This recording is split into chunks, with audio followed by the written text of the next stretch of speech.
Good afternoon. Good morning, everyone. I am Scott Gordon, Senior Vice President of Global Delivery here at Vaco. Welcome to Fall into the Right Career. And today I've got Managing Partner of our Vaco Pittsburgh office, Brad Rowley, with us.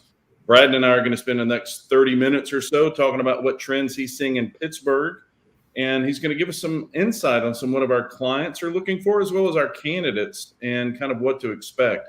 I do want to let everybody know this is very interactive. So there is a chat feature over to your right, I believe, or however you're looking at your screen. So please feel free to drop in any questions. And we've got some of those moderated, and I'll try to get to them as many as I can today.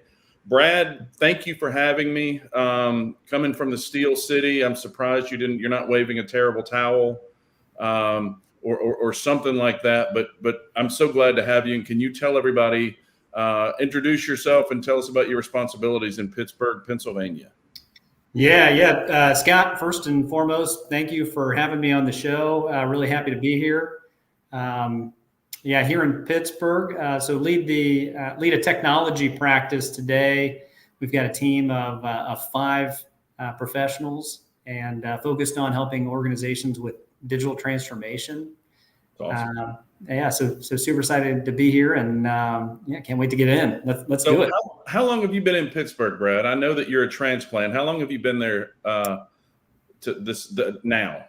Yeah. Great question. So officially just over 2 years, Okay. And I think it took every bit of 2 years. I think I just told my wife the other day, like it finally feels like home as we're like building out our basement. So I think it's a project to make it home. Right. So finally feeling settled, but yeah. So let me ask you this, and this is your preconceived notion of what Pittsburgh was before you moved there, and your perception of Pittsburgh now. What did you think before you got to Pittsburgh, and what's the most exciting thing about Pittsburgh now?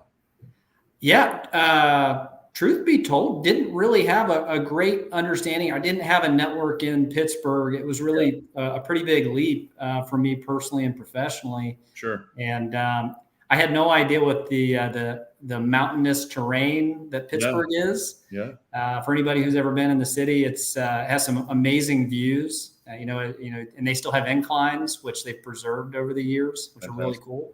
Yeah. It's And frankly, some of the stuff we're going to dive into today, I had no idea what was going on here till I got here. So there's some really interesting things just in general about Pittsburgh. The other piece is, the city itself. There's a lot of people that live in the downtown Pittsburgh area. Oh, that's interesting. Which was sort of new to me. I came from Cincinnati, and most of Cincinnati is pretty suburban. Sure. There's a pretty big contingency of people that live in kind of in a thriving downtown area. That's cool. So that's cool. That's awesome. So talk to me just for a few minutes. What trends are you seeing specific? And you and I talked before this, and I've done this multiple times with people in our different offices across the country. I want to talk specifically about Pittsburgh and sort of that region there. What kind of trends are you seeing in the Pittsburgh market right now? And can you talk current pandemic and post-pandemic, what were you seeing? What are you seeing now? And kind of shed some light on that for the people that are watching. Yeah. So Scott, the biggest thing that's going on here is, the Steel City, which, is appropriately named, it went through essentially an overhaul over the last 10 to 15 years. And what is taken off is robotics and autonomous vehicles. Wow. So you went from industrial revolution is what the city was known for to what feels more like what's happening today and tomorrow with the robotics world and the AV world. And a lot of it stems from universities like Carnegie Mellon University. I was about to ask that question because you have steel manufacturing and everything that you think of with Pittsburgh, with the Steelers and the Pirates and steel mills and rust and kind of that whole thing, the rivers and all that. So I was wondering, how does that come into, where do you get robots from that? So that's pretty interesting. So Carnegie Mellon feeds quite a bit of what's going on in Pittsburgh. Yeah, the technology and robotics world took notice of the engineering talent that's coming out of the Pittsburgh Got it. community, and they didn't want it to go anywhere. In fact, they just kind of, you had companies like Google and Amazon and Facebook and Uber and then the car manufacturing, all of their subsidiaries like Argo AI for AV, all set up shop here with the hopes of getting that talent to come on board.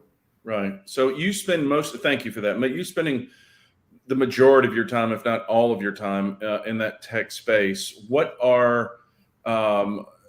advice would you give candidates that maybe don't live in Pittsburgh or used to live in Pittsburgh and want to come back? What are some of the things that you look for that your clients are making requests for, that if you have candidates that live in Kansas City, Missouri, but want to move, what are things that really stick out for you that would make your clients super interested in talking with them? Yes, a big one is distributed systems. So, a lot of these, talking about the boom that is the robotics and AV space, a lot of these organizations are looking for individuals who understand distributed systems. And that's pretty unique from, I didn't see that in the previous market. So I think that's a Pittsburgh thing, although I'm sure there's other communities that look for it too.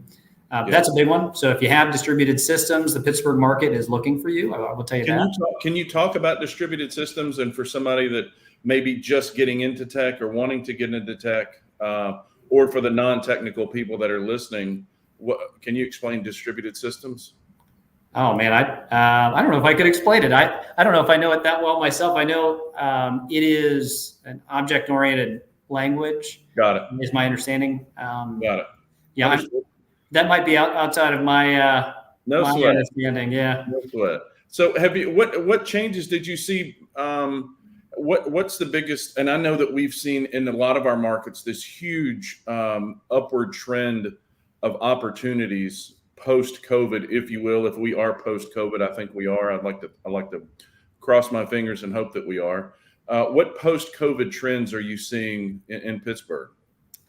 Well, one that was going on, I guess I'll go pre-COVID and then current. So one that we were seeing is, and this was happening, I think, in the middle of the country a lot for development talent. We saw coastal companies sort of strategizing by coming into the middle of the country for essentially cheaper talent, right? Like if you had a $150,000 engineer in Silicon Valley, you could come into Pittsburgh and maybe get that person for 130, right? Okay. COVID changed that. And what's happening now is organizations, it's actually kind of flipping on its head a bit, where now you're seeing some of these coastal employees kind of coming back towards the middle of the country and actually trying to keep that coastal pay. And so companies are really kind of struggling with that. In fact, I was just with an IT leader the other day that was talking about that exact scenario. He's like, yeah, we have folks that, they make 180 in San Fran right now and want to come back to Pittsburgh. And we have to debate on, are we keeping them at 180? Because is that fair to the person that's making 150 in Pittsburgh? What about remote opportunities? I know that if I've said remote one time, I've said it a million times in the last 6 to 12 months. Are you having clients now, from what you see, that are still okay with the remote option or offering some sort of hybrid model? Or do you have clients that are saying, you know what, we're back in and we're going to stay in? Tell me what that looks like in Pittsburgh. Yeah, mixed bag. I think it's a mixed bag. As I look at the 60 or so positions we're helping companies with at the moment, sure, I would probably say 90% are remote. So the overwhelming majority are definitely all in on remote. I think everybody kind of gets it. That's, if you can do that, it should be part of your strategy. Not to say that that's the end all be all, but I think most companies have come around to the idea that that's kind of a necessity at this point. Do you have candidates? I mean, people that actually apply for positions. Are you getting applicants from all across the country, or are you focusing specifically in that area where you live? Yeah, that's a great question too. I think we're also going out because sometimes client with the changes that have happened because of COVID and this, I don't know if you want to call it new norm. Everybody says new norm. But now clients asks are changing too, where, I can think of one in particular where we've got a client engagement right now where they said, hey, we want this industry experience. And pre-COVID, that probably wasn't possible to do that, to deliver on site. Today, with them moving it to remote, we can actually go to other markets to find that talent because they're the only company in this market in their industry. So we couldn't find that particular industry outside of their own people. Right. So that's a unique situation. Are you having any applicants from outside the United States? And I just noticed in the comments in the chat there, I mean, we've got people watching this from Morocco and Algeria, and of course also in the United States. Are you getting applicants from outside the United States? And is that process hard? I know it can be more difficult in some parts of the country, and sometimes it can be a little bit easier. What are you guys seeing there? We haven't seen as many applicants coming out from outside of the U.S. I don't know if that's a Pittsburgh thing, but definitely inside of the U.S. we're seeing a lot of, all 50 states, right? Sure. Yeah. Minus maybe Alaska. I haven't seen anything from Alaska.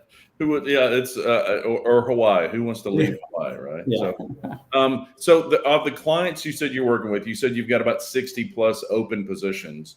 Is there a main theme as to what those clients are looking for? Whether it be, and I may answer my own question here, but you and I've been doing this forever, so we can kind of answer it. But are they looking for more people? Or is it more experience, or less money, or more money, or location, or what's the biggest draw right now? I'm thinking that if I'm a candidate. Well, let's talk about clients first. What are clients doing in Pittsburgh to attract top talent? Yeah, good question. I think the big one is, we talked about remote. So right, we did see that shift. That wasn't like one day everybody's on site and the next day remote. It's kind of a gradual thing as companies got used to it. It became a little bit more of the norm, and then they started to shift their strategy a bit, right? So that was a big one. I think the other thing is they're doing a lot more homework on what everybody else is paying. Yeah, we're seeing that. We're seeing investments in things like director of compensation. So that's a new role, or a newer role. It's been around some enterprises for a long time, but we're seeing it in mid-market and even small companies now. Where you really need to understand the talent market in today's landscape. Sure. Are you seeing anything wild like I saw during .com as far as the ability to entice someone to go work at a company? I mean, I've seen things like I've heard of a company a long time ago that was leasing a car for an employee for if they would come to work for 3 months. Now this was at the beginning of the internet. I'm dating myself here, but it just kind of weird, funky, but cool and enticing things to tech folks in Pittsburgh. Are you seeing anything like that? I mean, without the same thing that we always hear, like we've got a pool table and we work hard, but we also play hard. You know what I'm saying? That kind of stuff. But are you seeing anything out of that's really interesting from your clients in Pittsburgh? I wish I had a good one. Probably the most interesting that we're seeing, or at least with our clients, has been, and it's less of the like quirky stuff I would call like ping pong tables and things like that are cool, but kind of quirky. The thing we're seeing is more like stock options and potentially equity and equity in places you wouldn't normally see it. I think that's been a change, especially for like software companies. Now the engineers are getting involved in equity, where maybe 2-3 years ago that was more of a like unless you were in leadership, that probably wasn't on the table. Today, it could be if you're a good engineer. Are they offering, and that's funny that you bring that up, or interesting that you bring that up. I had a conversation with a friend of mine last night about the same thing. He had a friend that landed with a new company that's going to do very well, and they offered him less money, but they offered stock options. Are you having clients that are offering stock options and less money, or are they offering options and ownership with the same amount of money to entice people? Yeah, Scott, we're seeing kind of both. I mean, That's cool. It depends on the company and it depends on industry, but we've got a couple clients right now that are in the kind of bleeding edge, and the bleeding edge companies are being super aggressive with talent. And by that, I mean, they're putting together packages that are maybe above ask, including RSUs, including stock.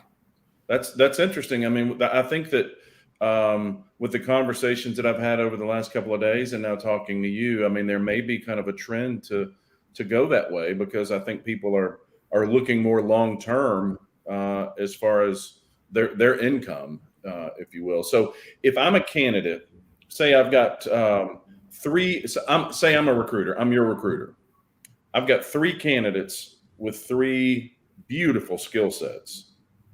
And all 3 of these candidates can go to work within a couple of weeks. What are if based on your current needs in Pittsburgh right now, what 3 skill sets do those candidates have? This candidate 1 has skill set A, same with, candidate 2 and candidate 3. What are the 3 top hottest things that you're looking for right now? Yeah. Well, so React Node would definitely be number 1. Yep. What kind of rates? Talk to me about money, about React and Node. What kind of money are clients looking for there? Yeah, this man, what a great time to be a React Node developer. Right. I mean, you're anywhere from 135 up to 185 if somebody's good, and that also. I need to learn React and Node. I'm telling you. That's been the the underlying theme is I reevaluate my life decisions. These guys are maybe 5 years in and getting 150, so pretty impressive. So React Node would definitely be 1. I would say DevOps engineers. Okay.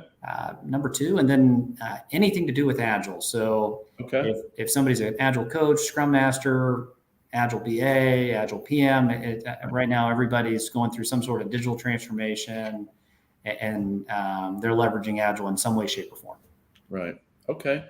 What do I need to do as a candidate that's going to bubble to? Let me ask this: how many? So you've got these 60 spots, and you've got you plus 5 working on all of these in a market the size of Pittsburgh, which is 60 is a lot. It doesn't matter if you're in San Francisco or Pittsburgh or Walla Walla, Washington. 60 is a lot. So how many applicants would you say that you receive? How many resumes would you receive per posting? Just rough estimate. Oh, yeah. I mean, those are down, right? Across the board. I think they're down for everybody. I think on average, we may get 5 or 6 applicants on a posting. Where pre-COVID, we might have received 25, 30. Sure. So across the board, the market's tight. I think we're all seeing that. How long would it take? Kind of walk me through the timeline from when I apply and you and I pick up the phone and you're talking to me. How long does that typically take? And what would I expect? What would a typical candidate expect from that first phone call with you and your team?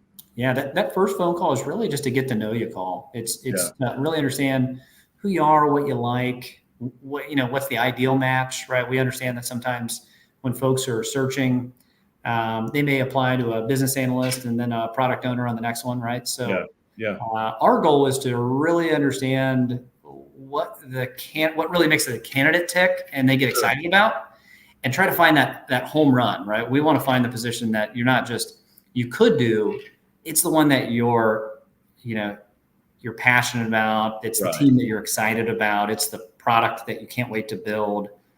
So our goal is to really understand that. And if the position that we posted lines up, hey, that's awesome. Yeah.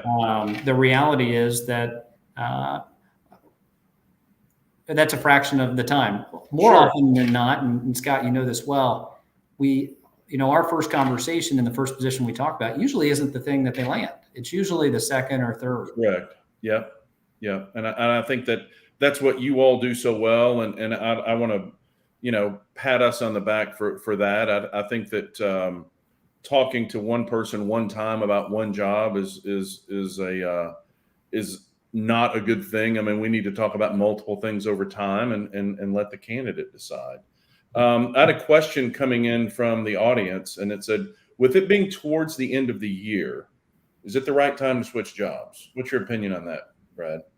That's a great question. I don't know. I'm gonna answer this, and then Scott, I'm gonna ask you the same question because I don't know. I don't know that there is a right or wrong time based on season or based on the calendar year. If it's the right position and you're excited about it, and I would probably want to ask that individual how happy are they in their current role before they make that move. But I mean, for me personally, I don't know that there's a wrong time ever to be looking. And if you have the right thing fall in front of you, take it. There probably is a few asterisks I'd put on that, but Scott, I want to defer to you. What are your thoughts on that? I like that question. I think that I don't think that a person's job or their search follows a calendar, and I don't think that it should follow a calendar. It doesn't matter to me if it's Christmas Day or Ramadan or the 4th of July. If I'm here, I definitely want to talk to that person. And I think that the advice that I would give anyone now, if you're considering looking for a position, now is the time. We're at the very top of the curve. And that curve, I don't see a bend in that curve. So if you're sniffing around on LinkedIn or you're sniffing around on dice.com or Monster or Career Builder or Indeed and you see something, definitely start that conversation now. I think that, and it's different everywhere in the country. Sometimes the hiring process can take 2 days. Sometimes it can take 2 months, but the sooner you have that conversation, the happier I think you'll be. But to answer that, I mean, I don't think there's a bad time, especially right now. And I don't think any employer is going to look at a resume and go, well, it's December and I don't want to hire yet. Or why does this person want to leave at December? Typically, we used to get, Brad and I both, and in January, you get these floods of resumes. You get all of these people that are looking for new positions in January because of New Year's resolutions, right? So it's different now. It's certainly a different market. I like that question.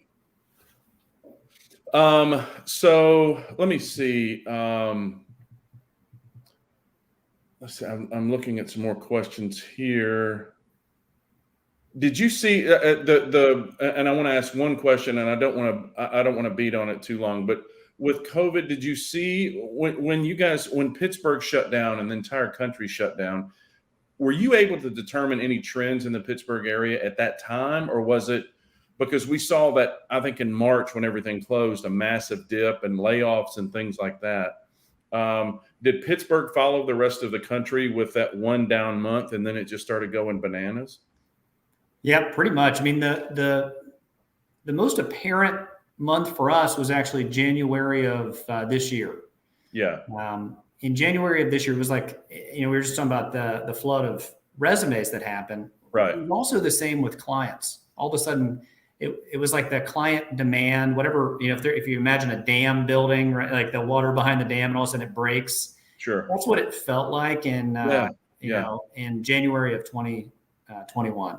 Right. Like everything was being clogged up because there was so much uncertainty in 2020. Right. And then it seemed like executives were just ready to spend money in 2021. They don't want to fall behind the 8 ball with their initiatives and their hiring. And they also, I think, we're trying to be strategic about what their comp might do. Sure. So there was also that element. Sure.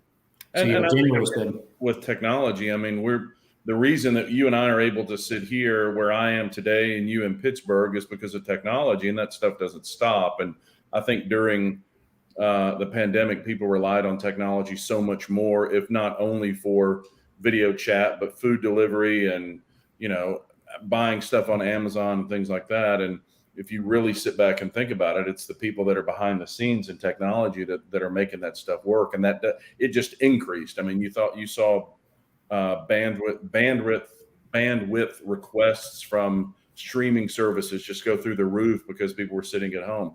there has to be someone on the other end that's monitoring that and spooling up servers when they need. So it's nice to hear that things are better for you now, but the fact that Pittsburgh shared that same trend. Brad, if someone wants to get in touch with you now, you can choose to add this or not. I'll let you know. Would they tell us what your the best email address, or if somebody wants to contact Vaco in Pittsburgh? How do they do that? Yeah, absolutely. I mean, the easiest way to get a hold of me is just B Rowley. It's my first initial, last name at vaco.com. Thank you. A little plug. As far as our team, if you go to vaco.com, you can actually get to Pittsburgh. We just actually brand new site. Marketing did a fantastic job. Beautiful. It's beautiful. Really excited. Yeah. You can find Pittsburgh on there, and you can see our team. So if there's any team member you're trying to get in touch with, yep. You I was going to ask you to throw your phone number in there, but I'm not going to do that because then it just starts to. Thank you for putting the link in there. Somebody just put the link in there, so that's good. Brad, I really appreciate you being here today and giving such valuable insight on your market. That is it for this week's Fall into the Right Career. We're going to be back on Thursday, November 4th with Julie Walker. Julie is coming to us. She's the managing director of Vaco Phoenix. So, Brad, around that time of November 4th, you will be in a large parka with a ski mask on and trudging to work in the snow. I'm going to be talking to Phoenix while they're probably sitting by their pool doing the same thing. So I want to tell you how much I appreciate you taking time out of your day. And thanks so much. And thanks everybody else for joining. And I'll see you in 2 weeks. Thanks, Kat. Yeah, sure.